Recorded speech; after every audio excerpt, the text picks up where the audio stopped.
안녕하세요. 아름다운 연세 STV 대표 원장 김상민입니다. 오늘 제가 소개시켜 드릴 주제는요, 점잡티 기미 부작용 없이 안전하게 제거하기입니다. 우리가 얼굴에 보면 점이 조금씩 있죠. 근데 이게 간단한 시술인데도 걱정을 되게 많이 하신 것 같아요. 그러니까 어떤 레이저로 제거해야 되는지, 또 아이가 어린데 이 나이에 또 점을 제거해도 되는지 등에 대해서 한번 알아볼까 합니다.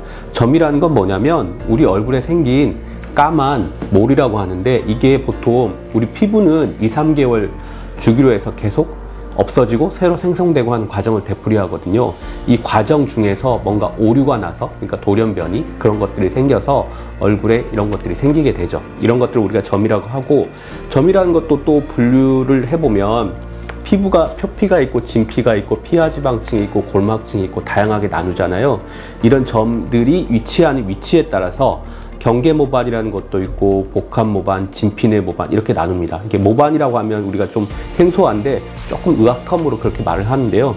경계모반이라는 건 뭐냐면 이 점이 그 표피층에 있는 거예요. 그러니까 표피와 진피 경계부인데 표피 쪽에 좀 있는 겁니다. 그래서 이런 모반 같은 경우는 피부 표면에서 우리가 봤을 때 별로 돌출이 되어 있지 않고요, 그냥 색깔만 있는 경우가 많습니다. 그 다음에 복합모반이라는 게 있는데, 복합모반이라는 거는 표피와 진피의 경계에 그 점이 걸쳐져 있는 경우가 많아요. 이런 경우는 밖에서 봤을 때 조금 볼록하게 보이는 경우가 많고요, 우리가 보통 봤을 때 되게 튀어나온 점 있죠. 이런 경우를 우리가 진피내 모반이라고 하는데, 이런 경우는 점 세포들이 표피를 떠나서 진피층으로 아예 내려가 있고요, 뿌리가 깊다 보니까 위쪽으로도 많이 돌출되어 있는 경우가 많습니다. 그래서 우리가 점 제거를 하다 보면 계속 대개는 점을 몇 번 레이저로 쏘면 바로 그 색소가 없어져 버려요. 그런데 이런 진피내 모반, 뿌리가 깊은 모반 같은 경우는 계속 레이저를 쏘는데도 계속 까만 점이 있어요. 뿌리가 꽤 깊다는 거죠. 근데 이런 점들을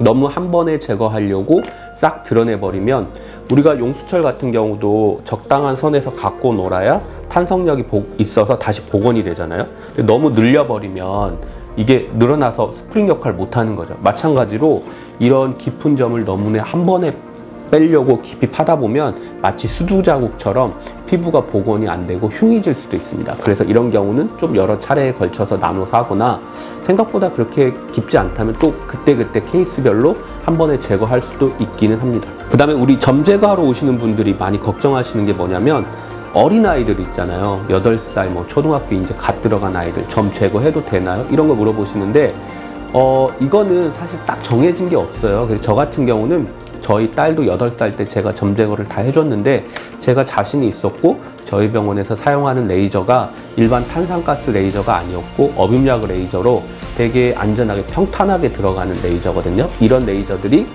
기존의 탄산가스 레이저보다 조금 부작용도 적고 색소 침착이나 흉 같은 게 적어요. 그래서 저 같은 경우는 해주는데, 그래서 이거는 뭐 시술하시는 의료진하고 한번 상담을 해보셔야 될 것 같아요. 어떤 선생님들은 좀 지나서 초등학교 고학년이 되면 하자라고 하시는 분도 있겠고, 어떤 선생님들은 뭐 이 정도면 해도 되고 우리 병원 레이저가 괜찮으니까 해도 되겠다라고 생각하시면 그 병원에서 시술하셔도 된다고 생각합니다. 그리고 또 하나 걱정하시는 것들이, 이 점이 혹시 뭐 흑색종이나 뭐 기타 악성은 아닌지 분해하시는데, 보통 우리가 단순 점인지 이게 악성인지 감별할 때 의사들이 A, B, C, D를 많이 판단하거든요. 그러니까 A라는 건 뭐냐면 에이시메트리, 그러니까 악성인 경우에는 점이 이쁘게 둥글지 않고 되게 비대칭적인 경우가 많아요. 그리고 B는 이제 보더의 약자인데 그 마진이 둥글둥글 이쁘지 않고요, 되게 한쪽으로 침습적으로 삐쪽삐쪽한 경우가 많습니다. 그리고 색깔도 보면 C는 컬러의 약자인데, 색깔도 보면 검은색이나 갈색으로 이쁘지가 않고 여러 가지 색깔이 섞여 있는 경우가 많습니다. 그리고 D는 다이아미터, 직경인데 직경이 양성보다는 약간 큰 경우가 많이 있겠습니다. 그래서 이런 걸로 보면 되게 경험이 많은 선생님 같은 경우는 악성인지 알 수 있고요, 약간 애매모호하다 이런 경우에는 저희가 이제 대학병원에 진료를 의뢰하죠. 그래서 거기서 조직검사를 해보시고 괜찮다 생각하시면 그쪽에서 제거를 하셔도 되고, 아니면 다시 내원하시면 깨끗하게 제거해 드리겠습니다. 이런 식으로 시술이 이루어지게 됩니다. 그래서 이런 점을 제거하는 방법에는 아까도 잠깐 소개시켜 드렸는데, 옛날에는 탄산가스 레이저로 많이 제거를 했어요. 점 빼는데 가장 기본이 되는 레이저고, 요즘은 꼭 피부과가 아니어도 내과, 가정의학과, 뭐 기타 외과 이런 데도 보면 저렴한 탄산가스 레이저 하나 등은 구비해 두시고 점 빼기도 하시고 편평 사마귀 제거도 하시는데, 이 레이저는 좀 아픕니다. 시술할 때 좀 아프고 연고 마취를 충분히 해도 이 레이저는 빔이 뾰족뾰족하게 나가요. 그래서 상당히 아프고 흉이나 색소 침착 등이 생길 확률이 요즘 많이 사용하는 어빔야그 레이저보다는 조금 높습니다. 어빔야그 레이저는 이제 피부를 전문적으로 하는 곳들에는 거의 다 어빔야그 레이저가 들어가 있는데요. 이것도 또 다양해요. 그러니까 액션2나 매트릭스엘 같은 국산이지만 상당히 좋은 레이저가 있고, 뭐 독일의 에스클로피온사에서 나온 더마블레이트 같이 상당히 고가의 레이저들도 있고, 저희 같은 경우는 이런 레이저를 다 구비하고 하고 있긴 한데요. 그러니까 이런 어빔야그 레이저는 기존의 탄산가스 레이저에 비해서 약간 평탄하게 들어가요. 그래서 마취를 안 해도 상당히 아프지가 않아요. 별로 아프지 않고 할 수도 있고, 그러는데 우리가 연고 마취를 한 30-40분 정도 하고 하면 덜 아픕니다. 그리고 점이 왜 자꾸 재발하는지 궁금하실 거예요. 그러니까 점이라는 걸 한 번이면 별거 아닌데 한 번이면 될 것 같은데 두세 차례 하는 거에 대해서 의아해하실 수도 있는데, 이게 뭐냐면 우리가 시술하는 의사가 점을 제거할 때 보면 내 눈으로 보이는 점세포는 다 제거하거든요. 그러니까 점세포보다도 약간 더 넓게, 약간 뿌리보다도 깊게 제거를 하긴 합니다. 그럼에도 불구하고 우리 인간의 눈에는 안 보이는 아주 작은 점세포들이 조금씩 남을 수밖에 없어요. 근데 그런 점세포들이 다시 뿌리를 내리고 다시 재발하는 거죠. 근데 처음에 너무 한 번에 싹 빼버리려고 너무 넓게 너무 깊게 해버리면 그게 오히려 흉해질 수도 있어요. 그래서 과유불급이라고 너무 과하게 하는 것보다는 한 두세 차례 나눠서 하더라도 안전하게 하는 게 좋다고 생각합니다. 기타 뭐 잡티 치료도 있는데, 우리가 이제 점도 있고 잡티도 있는데, 잡티는 약간 점보다는 흐리고 경계가 모호한 경우가 많죠. 그리고 뿌리가 좀 더 깊은 경우가 많고요. 그러니까 피부 속에 좀 더 안쪽에 위치한 경우가 많습니다. 그래서 이런 경우는 보통은 CO2나 어빔야그 레이저로 이렇게 파버리면 흉해질 수가 있기 때문에 그런 식으로 하지 않고요. 우리가 악골레이드나 피코슈어라는 레이저들이 있어요. 이런 것들은 이제 Q스위치 치료 파장이냐, 피코 치료 파장이냐 이런 것들인데, 이런 레이저들도 하면 딱지가 지면서 깨끗이 제거되는 경우가 많습니다. 그래서 그 점이냐 잡티냐에 따라 치료 방법이 다르고요. 이런 잡티 같은 경우 또 그런 것뿐만 아니라 롱펄스 레이저로 많이 제거하기도 하거든요. 그러니까 롱펄스 레이저는 아까 말씀드린 Q 레이저와는 달리 약간 구워서 색소를 제거하는 방식입니다.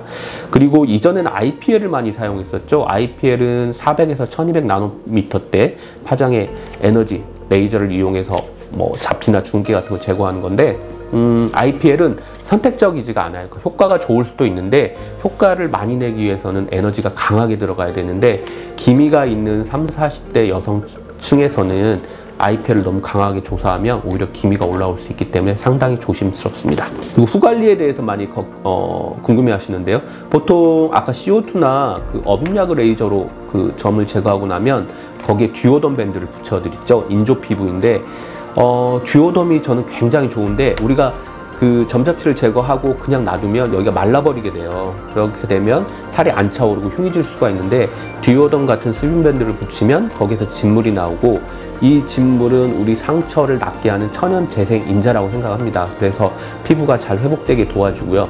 그러나 이 진물이 듀오덤 밖으로 흘러내릴 정도가 되면 거기서 세균이 자랄 수도 있고 오히려 안 좋기 때문에, 시술 초기에는 진물이 많이 나서 하루에 한두 번도 갈아줄 수가 있겠고요. 나중에는 진물이 잘 안 나기 때문에 2-3일 방치했다가 갈아주셔도 됩니다. 단 듀오덤을 갈 때 너무 싹 잡아떼면 새살이 같이 떨어져 버리기 때문에 조심해서 천천히 제거해 주는 게 좋겠고요. 아까 말씀드린 뭐 악골레이드나 피코슈어 같은 레이저를 하게 되면 이런 건 피부가 벗어지는 시술이 아니기 때문에 굳이 듀오덤을 붙일 필요는 없고요. 병원에서 구매할 수 있는 재생연고나 선크림 같은 걸 잘 발라주시면 되고요. 딱지가 저절로 떨어져야지 이거를 또 내가 이렇게 손톱으로 해서 제거해버리면 색소 침착이나 흉이 질 수 있기 때문에 그건 삼가하시는 게 좋겠습니다. 그래서 오늘은 점잡티 기미 부작용 없이 안전하게 제거하기라는 주제를 소개시켜 드렸고요. 다음 시간에는 다른 주제로 찾아뵙도록 하겠습니다. 감사합니다.